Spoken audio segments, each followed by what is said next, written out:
Flashback. তো hello বন্ধুরা, চলে এসেছি নতুন একটা ব্লগে। আশা করি তোমরা খুবই ভালো আছো। আল্লাহর রহমতে আমিও খুবই ভালো আছি। সো আজকে চলে এসেছি আরও একটা নতুন ব্লগ ভিডিও নিয়ে। আজকে আমরা যাচ্ছি মাঝেরাইট বিধায়ক কার্যালয়। বিধায়ক নওশাদ সিদ্দিকী ভাইজান আজকে আসছে আবারও ভাঙড়ে মাঝেরাইট গ্রাম বিধায়ক কার্যালয়। তো চলো ওখানে গিয়ে কি হয় না আপনাদেরকে দেখাবো, আপনারা ফুল ভিডিওটা দেখতে থাকুন। তো চলো যাওয়া যাক। A few moments later. আমরা বেরিয়ে পড়েছি, আমার সঙ্গে এই ভাই আছে। ভাইয়ের সঙ্গে কিছুদিন আগে দেখা হয়েছিল। তো এই ভাই আর আমি মূলত আজকে বেরিয়েছি মাঝেরাইট গ্রামে আমরা যাব ভাইয়ের বাইকে। ভাই কেমন আছো? হ্যাঁ ভালো।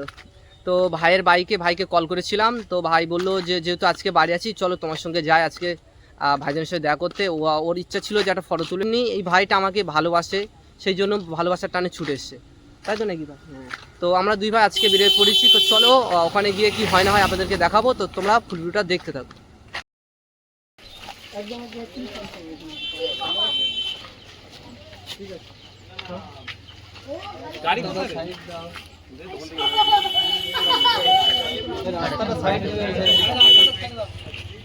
ব্যাপারটা দেখুন, এই মুহূর্তে পশ্চিমবাংলা নয় সারা ভারতবর্ষের মুসলমানরা একটু আতঙ্কে আছে, আতঙ্কিত, চিন্তিত যে তাদের ধর্মস্থান, কবরস্থান, মসজিদ, মাদ্রাসা, ঈদগাহ যে সমস্তগুলো আছে, ওয়াকফ যেগুলো করেছে সেগুলো বিহাত করে নেওয়ার জন্য, কেড়ে নেওয়ার জন্য, ওয়াকফ বা ইউজারকে অমিট করে দিয়ে কেন্দ্র সরকার অপচেষ্টা চালাচ্ছে। স্বাভাবিকভাবে মানুষ এখন আতঙ্কে আছে। সেই সময়ে এক ওয়াকফ সংশোধনী আইনের বিরোধিতার নাম করে যেভাবে স্টেজে ওই আপনাদের কথাই কি গান চালিয়েছে, হ্যান করেছে, ত্যান করেছে, এটা তাকে বোঝা যাচ্ছে, নৃত্য পরিবেশন করিয়েছে যে বিজেপি নিয়ে আসা আইনটা শওকত মোল্লা সাহেবদের তথা তৃণমূল কংগ্রেসের ভালো হয়েছে, খুশি হয়েছে। ওই জন্য বিরোধিতার ব্যানারটা সামনে রাখলেও মনের মধ্যে যেটা আছে সেটাকে তা নৃত্য পরিবেশনের মাধ্যমে প্রকাশ করেছে।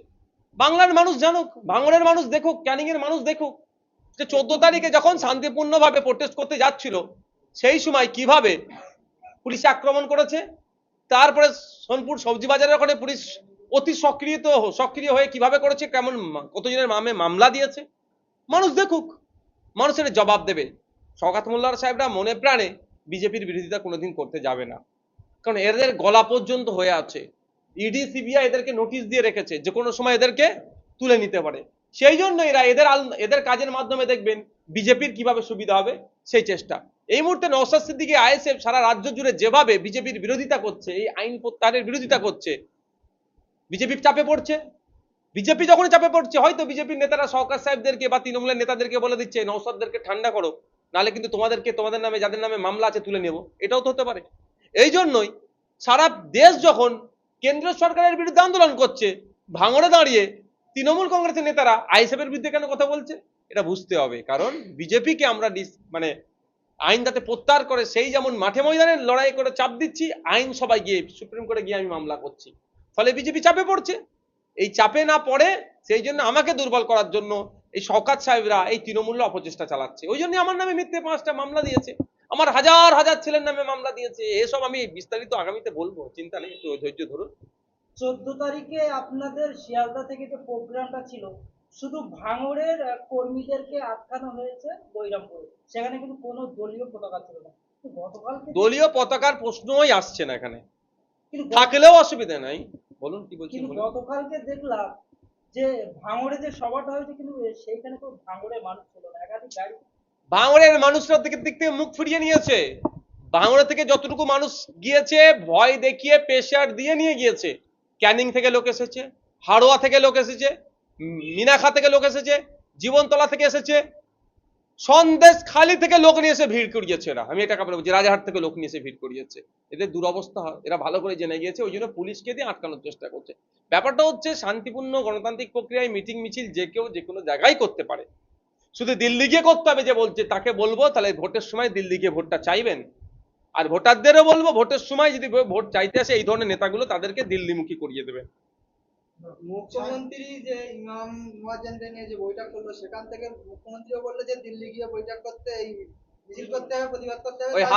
তার সঙ্গে আপনার একটা ভাই কাসেম সিদ্দিক, তিনিও তার সঙ্গে সুর মিলিয়েছে যে দিদি ঠিক বলছে, এটা দিল্লিতে পাশ হয়েছে, দিল্লি গিয়েই করতে হবে। কাসেম ভাইজান কি বলেছে আমি শুনিনি, আর মুখ্যমন্ত্রীর কথা আমি শুনেছি, আর ফিরহাদ হাকিমের কথাটাও শুনেছি, কারণ এসেছে। কাসেম ভাইজান যদি কথা বলে থাকে, কাসেম ভাইজানও যে কথাটা বলেছে ঠিক কথা বলেনি, ভুল মানে ভুল কথা বলেছেন।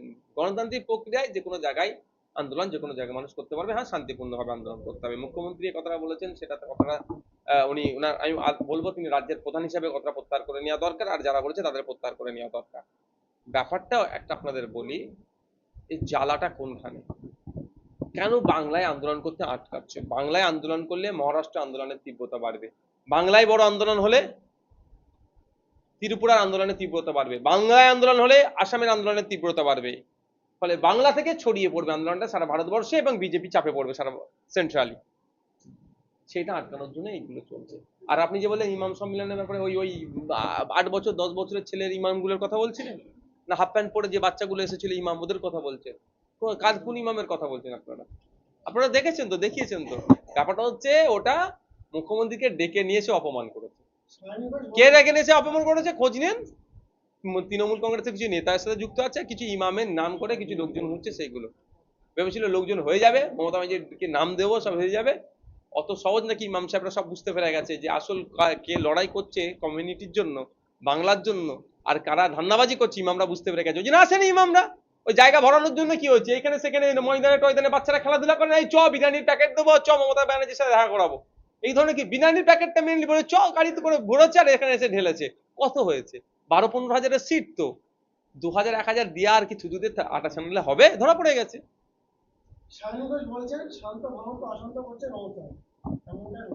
ঠিক আছে, আগামী দিনে বুঝিয়ে দেবে।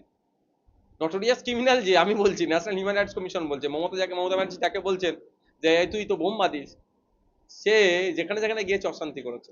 ভাঙড়ে এতদিন ছিল না, ও আসার আগে ভাঙড়ে তো শান্তি ছিল, ভাঙড়ে তৃণমূল ছিল না। আর রাজনৈতিক লড়াই হয়েছে, মত পার্থক্য হয়েছে, তর্ক বিতর্ক হয়েছে, কিন্তু এই ধরনের হিংসা হয়েছে? ও নিয়ে দায়িত্ব নেওয়ার পরে ভাঙড়ে হিংসা হলো স্বাভাবিকভাবে। ওর যে সারাদিন বোম বাঁধে, মমতা ব্যানার্জি কথা তুই তো বোম বাঁধি, সে কি আর গোলাপ দেবে? সে বোম বাঁধবে। তো ওকে দিয়েছে মানে এখানে হচ্ছে, এখানে গোলাপ পাবো কি করে?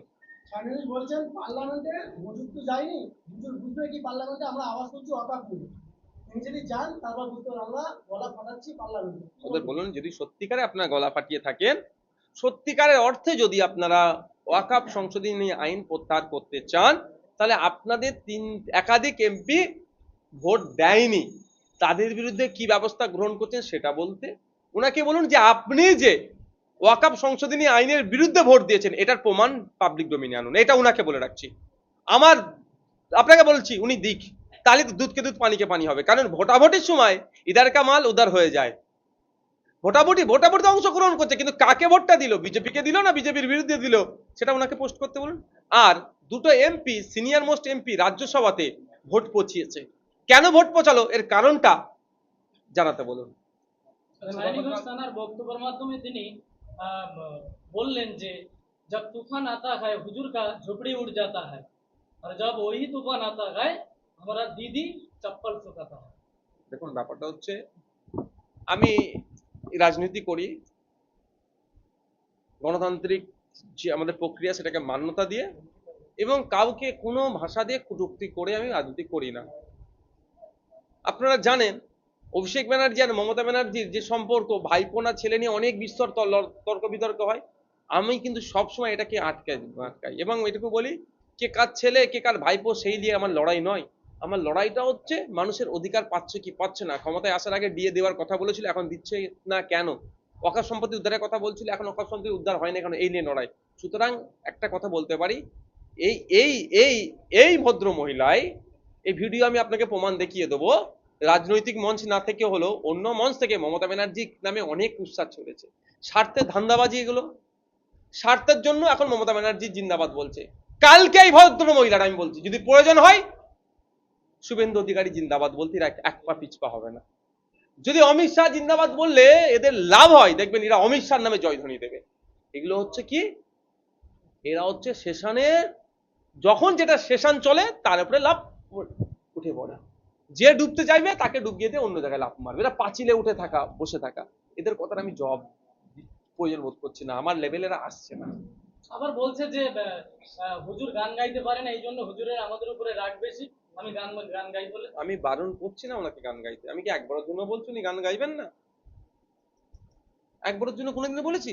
কিন্তু এটা একটা শোকের মধ্যে আছে, আতঙ্কের মধ্যে আছে, চিন্তার মধ্যে আছে, সেখানে এসে আপনি গান গাইয়ে কি প্রমাণ করাতে চাইছেন? এক নম্বর কথা। দ্বিতীয় কথা হচ্ছে একটা জনপ্রতিনিধির গান করাটা, গান গাইবেন কি গাইবেন না তার থেকে বড় কথা, তিনি পার্লামেন্টে গিয়ে তিনি আইনসভার মধ্যে গিয়ে তার নির্বাচনী ক্ষেত্রের জন্য কথা বলবেন। আমি সায়নী ঘোষ মহাশয়কে চ্যালেঞ্জ করছি, উনি এই যে প্রায় 6 মাস হয়ে গেছে এমপি হয়েছেন, 6-8 মাস হয়েছে, তো এই 6-8 মাসের মধ্যে যেখানকার ভোট চুরি করে উনি ক্ষমতায় আসলেন, ভোট চুরি হয়েছে, তো চুরি এই জন্য ভোটের দিনে আমাদের এজেন্টকে বসতে হয়নি, মাথা ফাটিয়েছে, মহিলাদেরকে ছাড়েনি, আমাদের নেতৃত্বদেরকে ডিটেন করেছে পুলিশকে দিয়ে, অবৈধ পন্থা অবলম্বন করে উনি জিতেছেন, যেহেতু ওনার এখন সার্টিফিকেট আছে। এই যে উনি যে থেকে সার্টিফিকেট পেয়েছে, আজ পর্যন্ত লোকসভায় দাঁড়িয়ে ভাঙড়ের মানুষের উন্নয়নের জন্য কটা শব্দ খরচ করেছে, এটুকু জানতে চাইছি আমি, উনি বলুক। এখানে তো সংসদ টিভি আছে, নাহলে আমাদের বিধানসভা টিভি নাই, আমরা সবটা বলতে পারি না, কিন্তু সংসদ টিভি আছে, সংসদ টিভিতে সব রেকর্ড আছে, সেই রেকর্ড কাটিং করে পাবলিক ডোমেইনে ছাড়ুন, তাহলে বুঝতে পারবেন। তো উনি গান করতে পারেন বলে ওনার, আমার গানের প্রতি আমার একটু হিংসা নয়, কিন্তু উনি একজন জনপ্রতিনিধি, ওনার গান করার থেকে আগে দায়িত্ব নিতে হবে যে মানুষ যাতে ভালো কিভাবে থাকে।